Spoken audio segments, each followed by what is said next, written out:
श्री शिवाय नमस्तु भयम। दोस्तों, जैसा कि आप सभी लोग जानते हैं कि 12 दिसंबर 2025 यानी शुक्रवार को पड़ रही है पौष महीने की कृष्ण पक्ष अष्टमी तिथि।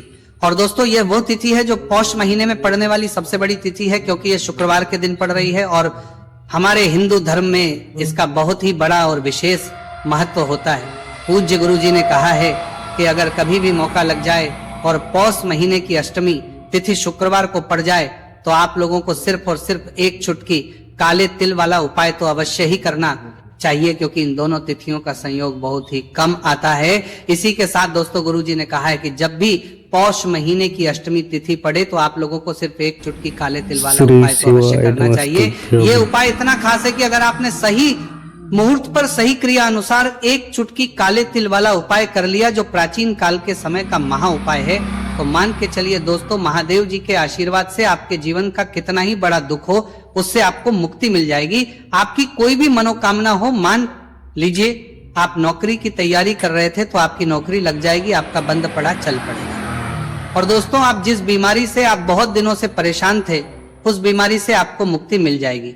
आपके जीवन में धन आना शुरू हो जाएगा, आपके जीवन में धन आने के नए नए रास्ते खुल जाएंगे। और मान के चलिए दोस्तों, फिर आपको किसी भी प्रकार की परेशानी का सामना नहीं करना पड़ेगा।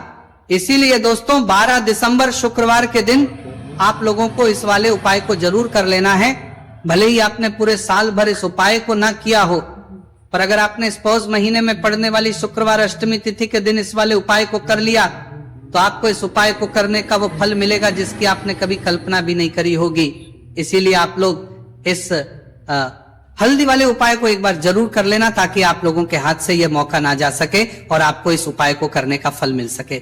दोस्तों, यह उपाय पंडित जी ने अपनी अभी की ही शिव महापुराण की कथा में बताया है, जो इस उपाय को आज हम आपको बहुत अच्छे से समझाने वाले हैं।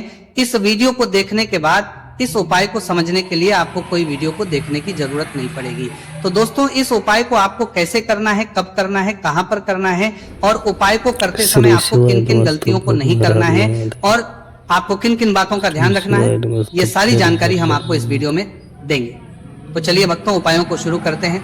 अगर आप भी चाहते हैं कि महादेव जी का आशीर्वाद आप पर सदैव बना रहे तो वीडियो को लाइक करें, चैनल को सब्सक्राइब करें और कमेंट बॉक्स में हर हर महादेव जरूर लिखें। और अपने फायदे के लिए, गरीबी दूर करने के लिए वीडियो को पूरा देखकर जाना।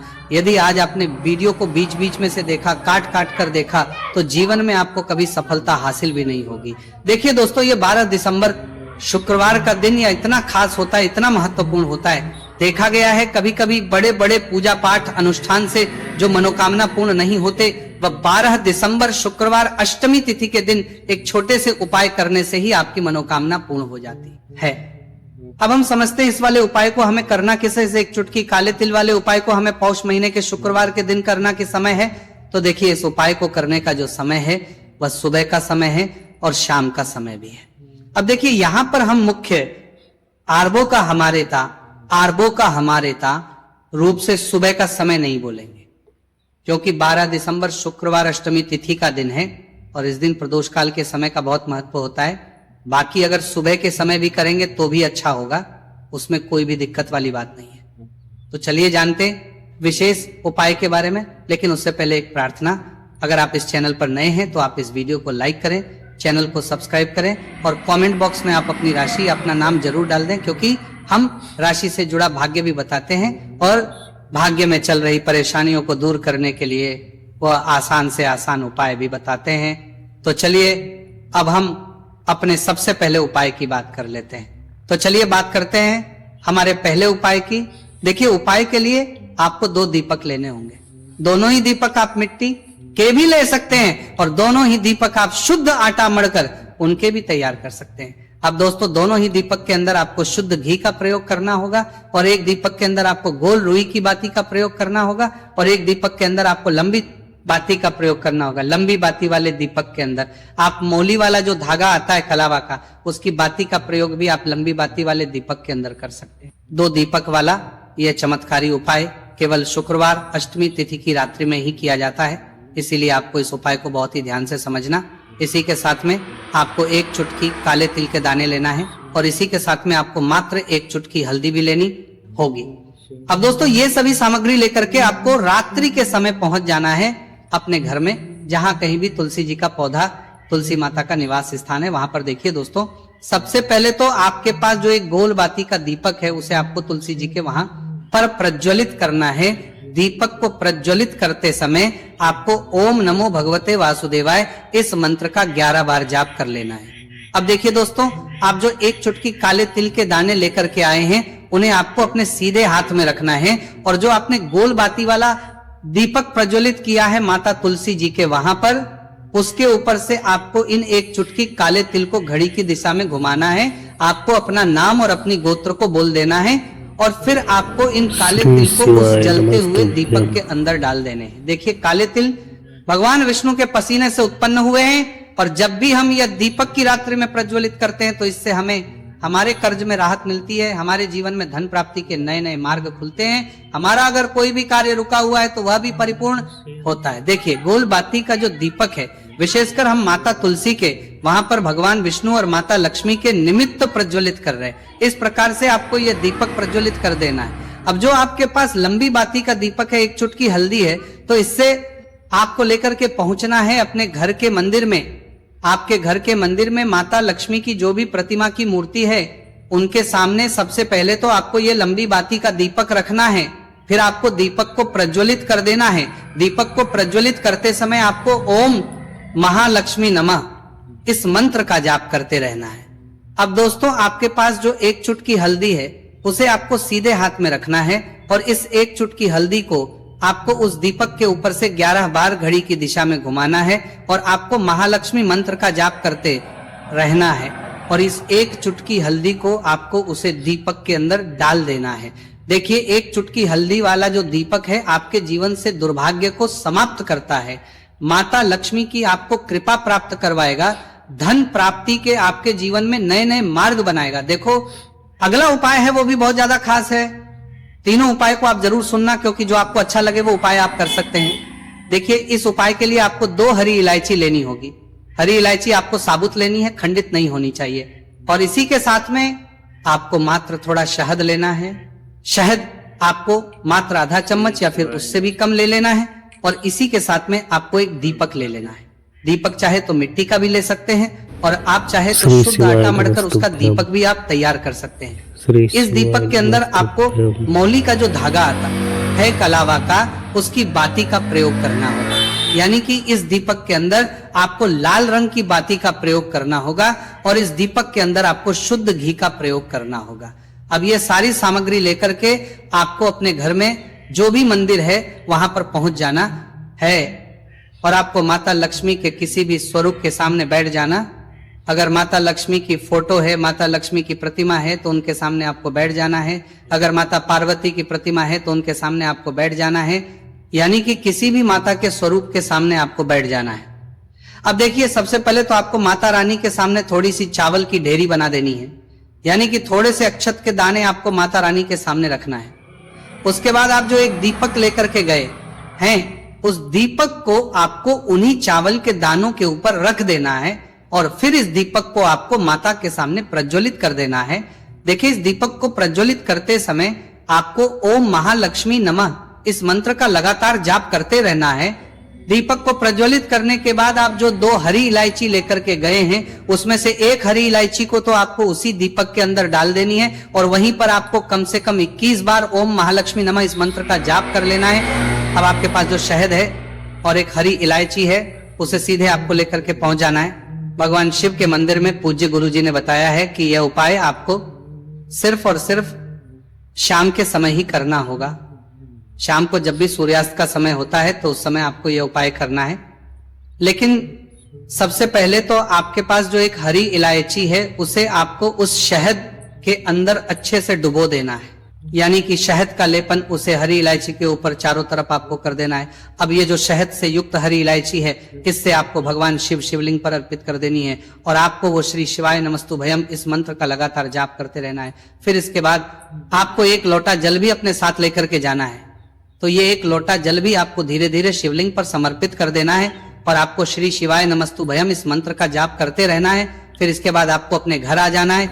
इस प्रकार से आपको ये उपाय कर लेना है। तो चलिए दोस्तों जान लेते हैं गुरुजी द्वारा बताए दूसरे उपाय के बारे में। देखिए इस उपाय के लिए आपको लेना है 11 चावल के दाने। गुरुजी ने कहा है चावल के दाने खंडित नहीं लेने हैं, बिल्कुल साबुत होने चाहिए। उसके साथ में आपको लेना है एक बेलपत्र।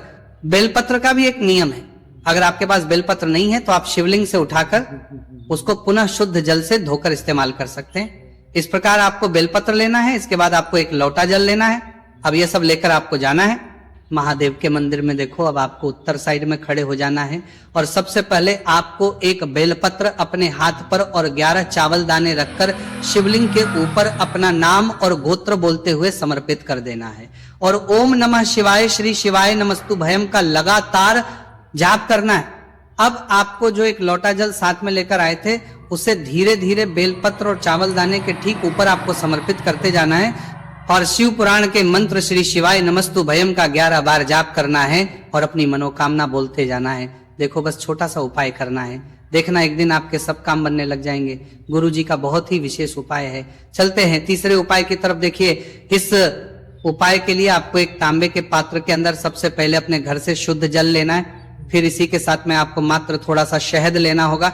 शहद आपको आधा चम्मच या फिर उससे भी कम लेना है और इसी के साथ एक प्यारी सी बेलपत्र ले लेनी है। बेलपत्र यदि आपको नहीं मिल पाती है तो भगवान शिव के शिवलिंग पर चढ़ी हुई बेलपत्रों को आप पूर्ण शुद्ध जल से धोकर के उपयोग कर सकते हैं और बेलपत्र जो है वो कहीं से भी कटी फटी खंडित नहीं होनी चाहिए। अब ये तीनों सामग्री लेकर के सीधे आपको पहुंच जाना होगा भगवान शिव के मंदिर में। यह उपाय सुबह से लेकर के शाम तक किसी भी समय कर सकते हैं। देखिए सबसे पहले तो आपके पास जो शहद उससे आपको अपने सीधे हाथ की चिट्ठी उंगली के जो पास वाली उंगली होती है अनामिका उंगली उसमें थोड़ा सा शहद आपको लेना है और इससे फिर आपको शिवलिंग पर जहां माता अशोक सुंदरी का स्थान होता है वहां पर आपको ओम का निर्माण करना है। लेकिन जलाधारी के बिल्कुल बीच में जो स्थान होता है उसे माता अशोक सुंदरी का स्थान कहते हैं और इसी स्थान पर आपको शहद से ओम का निर्माण करना है। अब दोस्तों आपके पास जो एक बेलपत्र है उसे आपको अपने सीधे हाथ की हथेली रखना है और महादेव से आपको अपनी विशेष मनोकामना, आपके जीवन में जो भी संकट चल रहे हैं, जो भी समस्याएं चल रही हैं, जो भी जीवन में दुर्भाग्य बना हुआ है, आप अपने किसी भी कार्य में सफल नहीं हो पा रहे हैं, तो जिस भी प्रकार की आपकी समस्या है उसे दूर करने के लिए आपको महादेव से प्रार्थना कर लेनी है। और फिर ये जो एक बेलपत्र है इससे आपको शिवलिंग पर माता अशोक सुंदरी वाले स्थान पर समर्पित कर देनी। देखिए जहां पर आपने ओम का निर्माण किया है उसी के ऊपर आपको ये बेलपत्र भी समर्पित कर देना है। देखिए बेलपत्र की चिकनी साइड का हिस्सा शिवलिंग से स्पर्श होगा और इसकी जो डंडी है वो आपको जलाधारी की ओर रखनी है। बड़ी पत्ती वाला भाग शिवलिंग की तरफ रहेगा। इसी प्रकार से आपको ये बेलपत्र समर्पित कर देनी है। अब दोस्तों आपके पास जो एक जल का पात्र है उसमें से थोड़ा सा जल तो आपको बेलपत्र की जो आगे वाली पत्ती है उस पर आपको समर्पित करना है और आपको श्री शिवाय नमस्तु भयम इस मंत्र का जाप कर लेना है। फिर उस पात्र के अंदर जो जल बचेगा उसे पूरा आपको भगवान शिव के शिवलिंग पर धीरे धीरे समर्पित करते जाना है और लगातार आपको शिव महापुराण के मूल मंत्र श्री शिवाय नमस्तु भयम इस मंत्र का जाप करते रहना है। गुरुजी ने कहा है कि जल आपको इतने धीरे धीरे समर्पित करना है कि जल समर्पित करते हुए आप कम से कम 11 बार श्री शिवाय नमस्तु भयम या फिर ओम नमः शिवाय इस मंत्र का जाप कर सके। फिर इसके बाद वापस आपको अपने घर आ जाना है। इस प्रकार से आपको यह उपाय कर लेना है। आप देखेंगे कि आपकी सभी मनोकामनाएं अवश्य ही पूरी होंगी। यह उपाय आपको अवश्य करने हैं। इस वीडियो में हमने आपको 3 से 4 महा उपाय आपको बताए हैं जो आपको शुक्रवार के दिन करने हैं। अगर आपके मन में उपाय से जुड़ा कोई भी सवाल है तो आप कमेंट बॉक्स में पूछ सकते हैं। अगर आपको हमारी ये वीडियो पसंद आई हो तो हमारे इस वीडियो को लाइक करें, को सब्सक्राइब करें और कमेंट बॉक्स में लिखें हर हर महादेव जय मां लक्ष्मी को।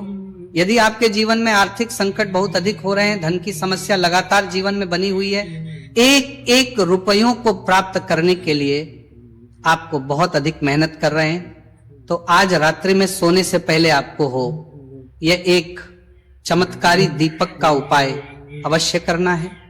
या फिर यदि आपका जो व्यापार है, बिजनेस है, दुकान है वो अच्छे से नहीं चल पा रही है तो आज रात्रि में विशेष दीपक का उपाय आपको अवश्य करना चाहिए। देखो दोस्तों, दीपक हमारे घर में सभी नकारात्मक शक्ति को बाहर करता है। ये उपाय आपको साल में केवल एक बार करने का ही मौका मिलता है। देखिए, इस उपाय के लिए आपको तुलसी जी की जो सूखी लकड़ी होती है उसे ले लेना है। देखिए दोस्तों, यदि आपके पास पुरानी तुलसी जी की लकड़ी है तो उसे आप ले सकते हैं, और यदि आपके घर में तुलसी जी जो लकड़ी है वो सूखी हुई है तो उसकी लकड़ी आप तोड़ करके इस्तेमाल कर सकते हैं। लेकिन आपको ध्यान रखना है कि सूर्यास्त से पहले पहले ही आपको ये जो तुलसी जी की लकड़ी है इसे अवश्य ही तोड़ लेना है। तो इस उपाय के लिए आपको सबसे पहले तो एक मिट्टी का दीपक लेना होगा, चाहे तो आटे का दीपक भी ले सके, क्योंकि आटे का दीपक सभी दीपक में सर्वोत्तम माना गया है। इस दीपक के अंदर आपको शुद्ध घी का प्रयोग करना होगा, और इससे दीपक के अंदर अपने जो तुलसी जी की लकड़ी ली है उसे भी रख देना है। लेकिन ये जो तुलसी जी की लकड़ी है इसमें आपको चारों तरफ अच्छे से घी लगा लेना है। देखिए, गुरु जी ने बताया है कि जो तुलसी जी की लकड़ी है यदि आप उपाय करते हैं और बहुत ही शीघ्रता से जल जाती है, तो इसके लिए आपको एक कार्य करना है। आपको थोड़ी सी रुई ले लेनी है, और उस रुई को आपने जो तुलसी जी की लकड़ी ली है उस पर अच्छे से चारों तरफ लपेट देनी है। तुलसी जी की लकड़ी के ऊपर रुई लपेटने के बाद इसे आपको पूरा घी के अंदर डुबो लेना है। अब इसे आपको बाती के रूप में प्रयोग करना है। अब दोस्तों, इस दीपक को आपको प्रज्वलित यहां करना है, तो इस दीपक को आपको या तो भगवान विष्णु के सामने प्रज्वलित करना होगा, या फिर आपको भगवान श्री राम के सामने प्रज्वलित करना होगा, या फिर भगवान कृष्णा के सामने, यानी कि भगवान विष्णु के जो भी अवतार है उनके सामने आप ये दीपक प्रज्वलित कर सकते हैं, या फिर आप इससे दीपक को माता तुलसी जी के सामने भी प्रज्वलित कर सकते हैं। पूज्य गुरु जी ने बताया है कि जो भी व्यक्ति इस प्रकार से तुलसी जी की डंडी से दीप दान कर देता है उसके जीवन में कभी भी धन की समस्या नहीं होती है। इसीलिए आपको ये पूरे साल में केवल एक बार ही मौका मिलता है। इस उपाय को करके देखना, आपकी सभी इच्छाएं जरूर पूर्ण होंगी। ये जो उपाय है रात्रि में सोने से पहले करना।